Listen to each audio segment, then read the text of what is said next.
Imagine, one day, you decide to throw a party for all your friends. You get out your phone and you start inviting people.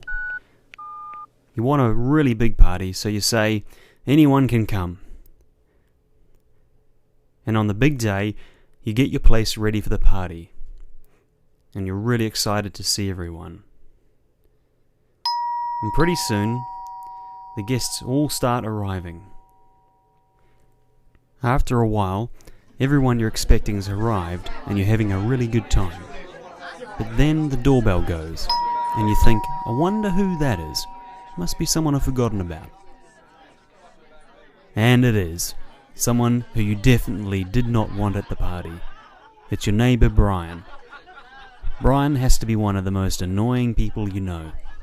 He's rude, grumpy, he moans a lot, and he's not so flash on personal hygiene.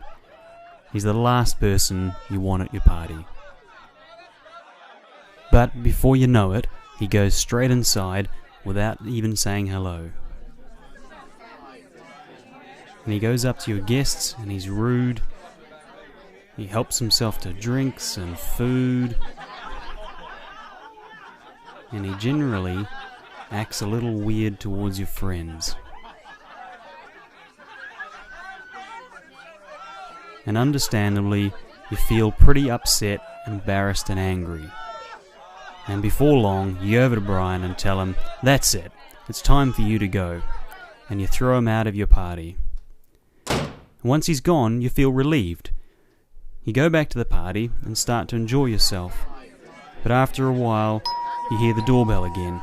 And when you go to check who it is, you realize Brian has come back. And before you can stop him, he opens the door and races back into the party. So you go out and get him and throw him out again. This time though, you decide you're going to make sure he doesn't come back.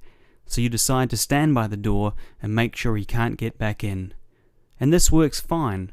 Brian can't get back in and you feel good about this. Trouble is, you realize that all the while you're missing out on the party. You can hear everyone else outside having a good time. You want to be out at the party too. But because you can't stand Brian, you can't risk him coming back in again. And you don't know what to do. You really want to enjoy the party, but the thought of Brian being there really gets to you. After a while, you realize that, actually, this party is pretty important to you, and you want to be with your friends, and the very least just to make sure they're okay. So you decide to go back out, and you say to yourself, if Brian comes out, that's how it goes. And sure enough, after a couple of minutes, Brian comes back in and starts being annoying again.